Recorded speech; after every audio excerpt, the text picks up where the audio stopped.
حضرت فاروق اعظم کے ہاتھ میں تلوار تھی، گھر سے نکلے، کہنے لگے آج میں اس محمد کا خاتمہ کر دوں گا معاذ اللہ۔ تو اس نے گھر گھر فساد پیدا کر دیا تلوار لے کے۔ ابو جہل نے نا غصہ دلایا، کہنے لگا مکے میں کوئی سورما نہیں بچا جو مصطفیٰ کو قتل کر دے معاذ اللہ، 100 سن کھوٹ ملیں گے۔ جناب عمر کہتے ہیں تلوار پکڑی، اور یہ سویر کی بات ہے، ابھی رات کو نبی پاک کعبے کا غلاف پکڑ کے کہہ رہے تھے اللہم اعز الاسلام باسلام عمر ابن خطاب، یا اللہ اسلام کو عزت دے دے، عمر کو کلمے کی توفیق دے دے۔ رات حضرت عمر کہتے ہیں دن چڑھا تو تلوار لے کے نا میں باہر نکلا، میں نے کہا آج میں چھوڑوں گا نہیں، ہر گھر میں فساد معاذ اللہ، ہر گھر میں لڑائی۔ فرماتے ہیں رستے میں حضرت ارقم بن زید مل گئے، کہنے لگے کدھر جا رہا ہے؟ میں نے کہا آج میں مصطفیٰ کو قتل کروں گا۔ کہنے لگے جا پہلے اپنے گھر کی خبر لے، تو جدھر جا رہا ہے نا ادھر بعد میں جانا، پہلے اپنے گھر کی پہلے خبر لے۔ کہنے لگا میرے گھر کو کیا ہوا؟ کہنے لگے تیری بہن فاطمہ بنت خطاب اور تیرا بہنوئی سعید بن زید دونوں کلمہ پڑھ چکے، جا پہلے اپنے گھر کی خبر لے۔ حضرت عمر فرماتے میں گیا، بڑا غصہ آیا کہ میرے گھر میں آگ لگ گئی، میں سردار مکے کا اتنا سخت گیر آدمی، میرے گھر میں اسلام آ گئے۔ فرماتے ہیں میں نے جا کے نا اپنی بہن کے گھر کی طرف رخ کیا، دروازے پہ پہنچا تو میں نے سنا اندر سے آواز آ رہی ہے، قرآن پڑھنے کی آواز آ رہی، قرآن پڑھنے کی۔ فرماتے ہیں میں نے دروازے پہ دستک دی، اندر سے آواز آئی کون ہے دروازے پہ؟ میں نے کہا عمر ابن خطاب۔ فرماتے ہیں کہ میرے بہنوئی نے کہا کہ فاطمہ تیرا بھائی بڑا سخت ہے۔ فرماتے ہیں میری بہن نے جلدی سے قرآن کے صفحے لپیٹ کے اوپر رکھ دیے، میرے بھائی جو تھے وہ میرے بہنوئی ایک دروازے کے پیچھے چھپ گئے۔ فرماتے ہیں میری بہن سامنے کھڑی ہے، پیار بھی بڑا تھا، میں نے جاتے ہی کہا کیا کر رہی تھی؟ توجہ ہے آپ کی؟ غلامان محمد جان دینے سے نہیں ڈرتے، یہ سر کٹ جائے یا رہ جائے کچھ پرواہ نہیں کرتے۔ ہمیں لگے کیا کر رہی تھی؟ حضرت فاطمہ خاموش ہے۔ عمر کہتا ہے میں نے ڈانٹ کے، بولتی کیوں نہیں، کیا کر رہی تھی؟ میں نے کہا قرآن پڑھ رہی تھی، قرآن پڑھ رہی تھی۔ کہا تجھے پتا نہیں، تجھے میرا پتا نہیں؟ فرمایا سارا ہی پتا ہے۔ کہا تو جانتی نہیں لات و منات کو برا کہتے ہیں؟ فرمایا وہ بات کی باتیں تھی، وہ جاننے نہ جاننے کی باتیں۔ دوستو توجہ، حضرت عمر ابن خطاب فرماتے ہیں کہ بہن اس جلال، اس روب، اس اعتماد سے بولتی تھی کہ میں نے ایک تھپڑ مارا بہن کے منہ پہ، میری بہن ادھر جا کے گری۔ فرماتے ہیں کپڑے جھاڑ کے کھڑی ہوئی، کہنے لگی عمر ایک تھپڑ نہیں تو 1000 مار، تو 1000 مار، لیکن یہ امید نہ رکھنا کہ میں قرآن چھوڑ جاؤں گی، یہ امید نہ رکھنا میں قرآن چھوڑ جاؤں گی۔ فرماتے ہیں کہ میرے ہاتھ میں تلوار تھی، میں نے دستے کی طرف سے نا، دستے کی سائڈ سے تلوار بہن کو ماری زور زور سے، سر سے خون نکل آیا۔ فرمایا میں اپنے بہنوئی کی بڑی عزت کرتا تھا، میرا بہنوئی پردے سے نکلا بیوی کو بچانے، میں نے زور زور سے 2 تلوار کی پشتیں اس کے سر پہ بھی ماری، خون نکلا، پھر میری بہن آگے ہوئی، پھر مارا۔ ماتے جب خون نکلا نا بہن کا، تو میری بہن نے اپنا خون اپنے ہاتھ پہ لگا کے کہا عمر جس ماں باپ کا خون تیری رگوں میں ہے اس کا میری رگوں میں بھی ہے، اسی کا خون میری رگوں میں بھی ہے۔ فرمایا عمر جس باپ کی پشت سے تو ہے میں بھی اسی باپ کی پشت سے ہوں، جس ماں کی چھاتیوں سے دودھ تو نے پیا ہے میں نے بھی اسی ماں کی چھاتیوں سے دودھ۔ توجہ ہے آپ کی؟ میری بات سمجھ میں آ رہی ہے؟ سنیں بات، رسول اکرم صلی اللہ تعالی علیہ وسلم نے فرمایا، حضرت عمر رضی اللہ تعالیٰ عنہ فرماتے ہیں نبی پاک پہ نازل قرآن سنا تو جب میری بہن نے اس جلال کے ساتھ بات کی نا کہ عمر میں بھی اسی باپ کی بیٹی ہوں، میں بھی اسی باپ کی بیٹی ہوں، میں بھی اسی قبیلے کی ہوں، خبردار تو ترشرو ہو کے گالی 1000 دے، یہ وہ نشہ نہیں جسے ترشی اتار دے۔ فرمایا تو چارہ کر، ٹیل لگا، لیکن تو مجھے اسلام سے ہٹا سکتا؟ حضرت عمر فرماتے ہیں بہن کا جلال دیکھا تو میں ٹھنڈا ہو گیا، بہن کا جلال دیکھا تو میں نے کہا اچھا مجھے دکھاؤ کیا پڑھ رہی تھی، مجھے دکھاؤ ذرا کیا پڑھ رہی تھی۔ فرماتے ہیں میری بہن کہنے لگی تو کافر ہے، انما المشرکون نجس، جا پہلے وضو کر کے آ، جا غسل کر کے آ، جا پہلے نئے کپڑے دھلے ہوئے پہن کے آ، پہلے تیار ہو کے آ۔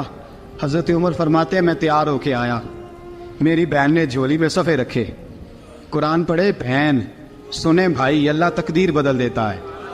قرآن پڑھے بہن اور سنے بھائی،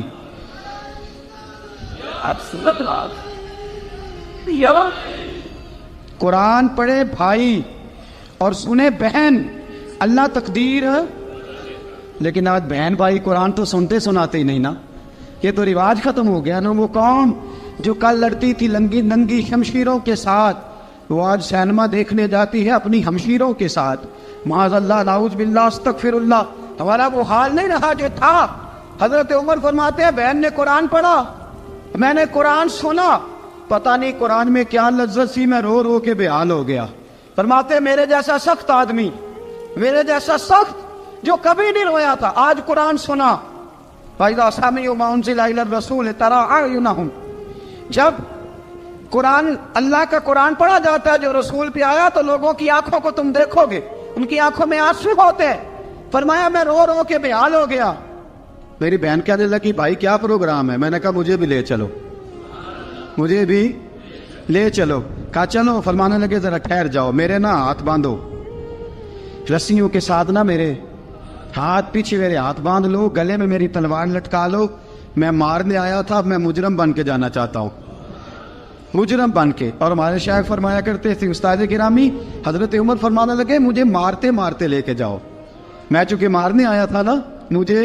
اور ایک پنجابی کا شاعر کہتا ہے حضرت عمر نے کہا گھروں آیا سا مار مقامنے نو، گھروں آیا سا مار مقامنے نو، ان مینو مار دے لے چلو، متے عمر دی عمر برباد ہوئے جتھے عمر سوار دے لے چلو۔ گھروں آیا سا مار مقابلے نو، ان مینو مار دے لے چلو، متے عمر دی عمر برباد ہوئے جتھے عمر سوار دے، متے عمر دی عمر برباد ہوئے جتھے عمر سوار دے۔ فرماتے جب پہنچے نا دار ارقم میں تو دروازے پہ حضرت امیر حمزہ کھڑے تھے۔ حضرت امیر حمزہ، ایک شخص کہنے لگا حضرت امیر حمزہ سے عمر آ رہا ہے، فرمایا آنے دو۔ کہا حضور وہ تلوار بھی گلے میں لٹک رہی ہے، فرمایا آنے دو، وہ اگر عمر ہے تو میں بھی امیر حمزہ ہوں، وہ اگر عمر ہے تو انا اشہد اللہ و رسولہ، میں اللہ رسول کا شعر ہوں، آنے دو۔ کہا آپ کیا کریں گے؟ کہا ادب ملحوظ رکھے گا تو خاطر سے بٹھائیں گے، نمونہ اس کو ہم خلق محمد کا دکھائیں گے، اگر نیت نہیں اچھی تو میں اس کو قتل کر دوں گا، اسی کی تیغ سے سر کاٹ کے چھاتی پہ دھر دوں گا، میں آنے تو دو، آنے دو عمر کو۔ حضرت عمر آئے، دروازے میں داخل ہوئے، صحابہ فرماتے ہیں کہ حضور نے شور سنا، فرمایا کون ہے دروازے پہ؟ فرمایا عمر۔ فرماتے ہیں حضور اٹھے تیزی سے، چادر گر گئی، چادر، حضور تیزی سے اٹھے، کھول دو دروازہ۔ حضور عمر کے گلے میں تلوار ہے، فرمایا پھاٹک کھول دو۔ یا رسول اللہ عمر آپ کا دشمن، فرمایا کھولو دروازہ۔ کہا یا رسول اللہ خطاب کا بیٹا، فرمایا کھولو دروازہ۔ یا رسول اللہ ابو جہل کا رشت، فرمایا کھولو دروازہ۔ حضور ماجرا کیا ہے؟ فرمایا وہ اپنے آپ نہیں آیا، میں نے رات اللہ سے دعا مانگی ہے، میں نے مانگ کے لیا ہے، میں نے مانگ کے لیا، وہ اپنے آپ تھوڑا آیا ہے، مانگ، کھولا دروازہ، آنے دو۔ حضرت عمر چھٹ سے دروازہ کھلا نا، رسول پاک سامنے کھڑے ہو گئے۔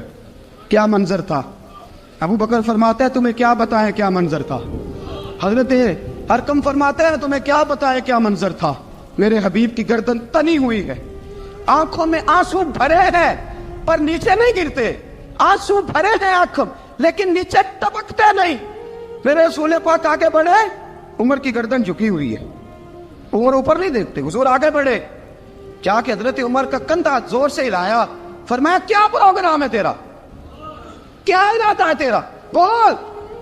حضرت فاروق اعظم آنکھ یوں اٹھا کے کہنے لگے سونیا بس اب کلمہ پڑھنے کا ارادہ ہے، سونیا کلمہ پڑھنے کا۔ صحابہ فرماتے ہیں پتہ نہیں کیا ہوا، پتہ نہیں، حضور کا اتنا جوش ہم نے کبھی نہیں دیکھا، نبی پاک کو نعرہ لگاتے ہم نے پہلے کبھی نہیں دیکھا۔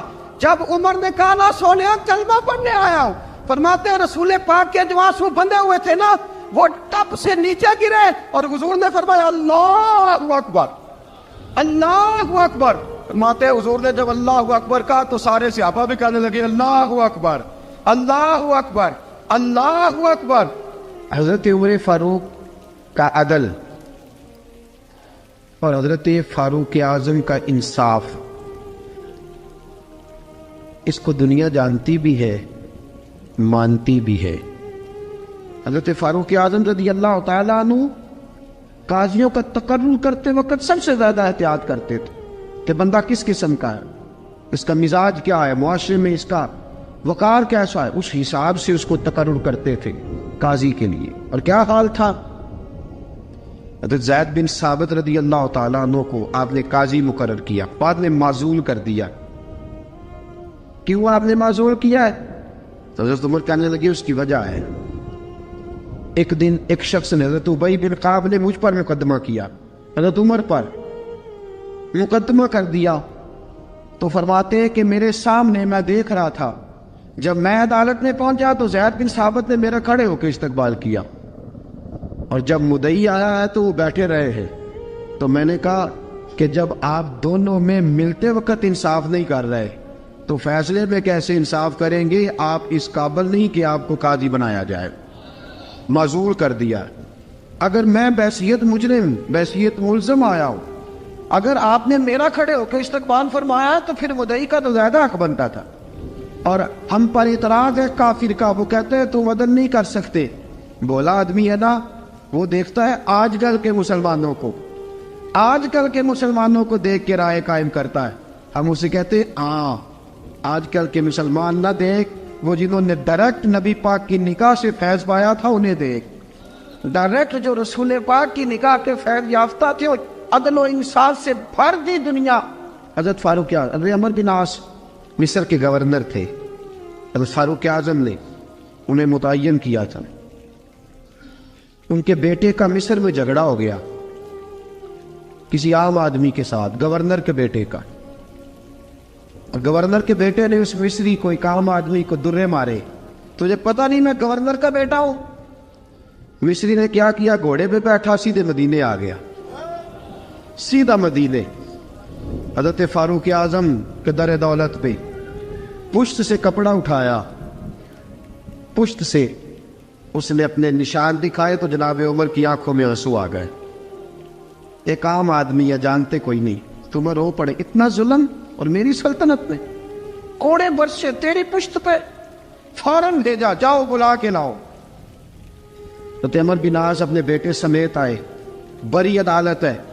حضرت فاروق اعظم کے لفظ، فرمایا اس کو اس کی ماں نے آزاد پیدا کیا تھا، تو نے اسے کیوں غلام بنایا ہے؟ اس کی ماں نے آزاد جنا تھا، تو نے کب سے لوگوں کو غلام کا؟ بیٹے یہ کیا کہتا تھا؟ یہ کہتا تھا میں گورنر کا بیٹا ہوں، تجھے تو جانتا نہیں۔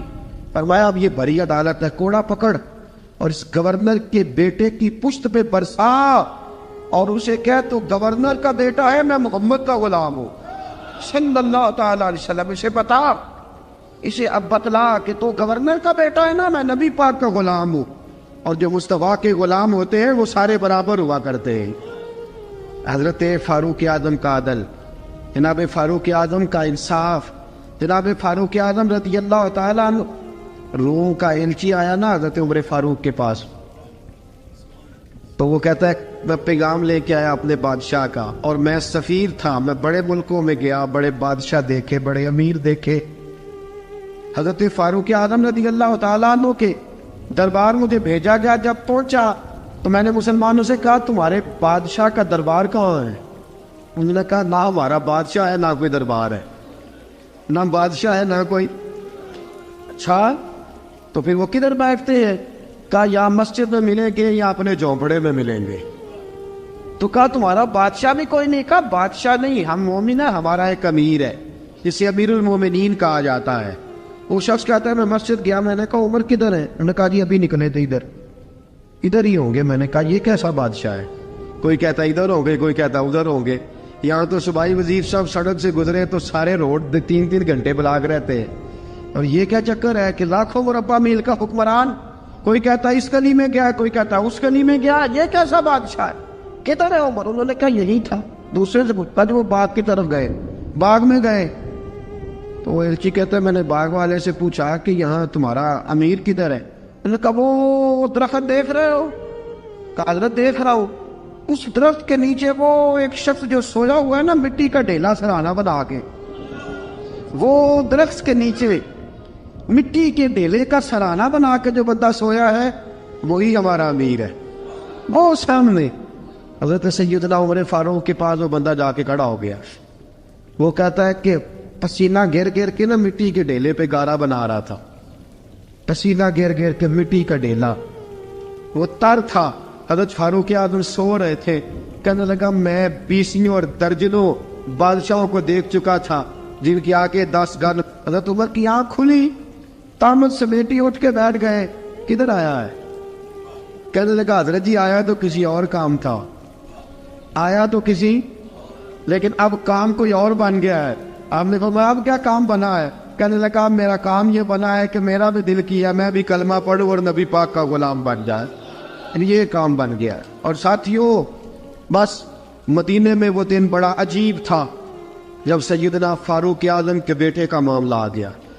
آج 60 سال کا بوڑھا عمر, ابو شامہ حضرت عمر کے صاحبزادے, یہودیوں نے سازش کر کے انہیں نبیذ پلا دی. نبیذ جائز تھی, نبیذ کیا کہ شراب پلا دی. پھر مقدمہ قائم ہوا کہ اب پتہ چلتا ہے عمر کتنا عدل کرتا ہے. سیدنا فاروق اعظم کے پاس گواہ آئے, صاحبزادہ اندر کھانا کھا رہا تھا. فاروق اعظم نے گریبان سے پکڑا, کھینچ کے لائے. فرمایا ابو شامہ چل, تو نے شراب پی ہے, تجھے کوڑے مارے جائیں گے, تیرے لیے 100 یا 80 کوڑوں کی سزا تیاری کر لے. ابو شامہ کہتے ہیں کہ ابا جی انہوں نے نبیذ تئی تھی, شراب پلا دی. فرمایا تو نے پی کیوں؟ تو نے پی کیوں؟ بڑے بزم میں بار شیر مسجد نبوی کا فاروق اعظم. اولاد تو بزدل کر دیتی ہے نا بندے کو, اولاد تو کمزور کر دیتی ہے. آج مدینے نے عجیب ماجرا دیکھا. حضرت فاروق اعظم کی زوجہ روتی ہوئی آئی, کہنے لگی حضرت جی میرا لخت جگر ہے, ایک ایک کوڑے کے بدلے پیدل حج کروں گی, ایک ایک کوڑے کے بدلے صدقہ اور خیرات کروں گی. میرا بیٹا غلطی کر بیٹھا ہے, یہ کام نہ کرے. آپ نے فرمایا تو مجھے کہتی ہے میں یہ کام نہ کروں؟ تیرے حج اور تیرے کوڑے کیا کرتے, تیرے حج اور صدقے کیا کرتے ہیں؟ کوڑے لگانا میرے مصطفیٰ کی شریعت کا قانون ہے. تو بیٹے کی بات کرتی ہے, عمر کا اپنا معاملہ بھی ہوتا تو عمر یہی سلوک کرتا. لوگوں نے کہا حضرت جی آپ تھوڑی دیر, ابھی ان کی والدہ پریشان ہے, گھر میں پریشانی ہے, ذرا ٹھہر جائے, کل پرسوں ترسوں سزا دے لیجیے گا. فرمایا تمہیں یاد نہیں جب مدینے کی ایک بی بی نے چوری کر لی تھی اور میرے مصطفیٰ کی بارگاہ میں کہا گیا تھا حضور ذرا ٹھہر جائے, سزا نہ دے, تو حضور نے فرمایا تھا اگر فاطمہ بھی چوری کرتی تو ہاتھ کاٹ دیتا. تمہیں یاد نہیں نظر مصطفیٰ کے ٹکڑے کھانے والا ہوں, میں کیوں دیر کروں؟ اس نے گناہ کرنے میں دیر کی ہے جو سزا میں دیر کروں, برساؤ کوڑے.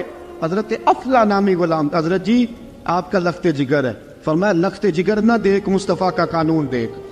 میرا بیٹا نہ دیکھ, مصطفیٰ کے قانون کا قیام ضروری ہے.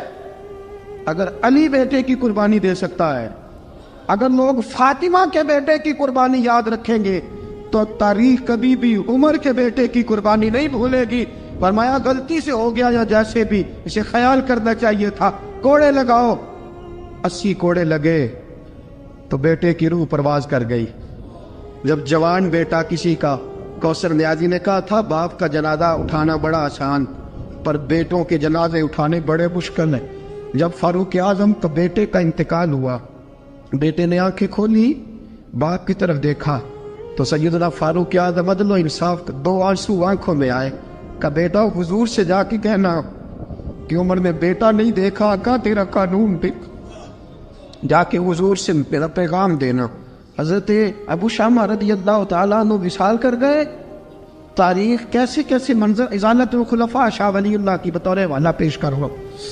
حضرت ابو شامہ کا وصال ہو گیا, 20 کوڑے باقی تھے. لوگوں نے حضرت جی آپ کیا کرنا ہے؟ فرمایا اس کا جنازہ پڑھو, اسے قبر میں دفن کرو, باقی 20 کوڑے اس کی قبر پہ مارو, اس کی قبر پہ 20 کوڑے مارو. کا حضرت جی ایسا بھی ہوتا ہے؟ فرمایا اس لیے ایسا ہوتا ہے کہ یہ میرے مصطفیٰ کا قانون ہے, میری اولاد کا معاملہ ہے تو میں درگزر کروں. فرمایا مارو کوڑے. حضرت سیدنا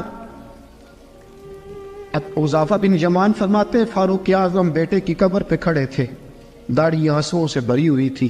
میں دوڑا ہوا آیا, میں نے کہا عمر نہ رو, آج خواب رات تیرے بیٹے کا جنازہ تھا, جنازہ پڑھ کے سویا ہوں تو خواب میں مجھے رسول پاک کی زیارت نصیب ہوئی ہے.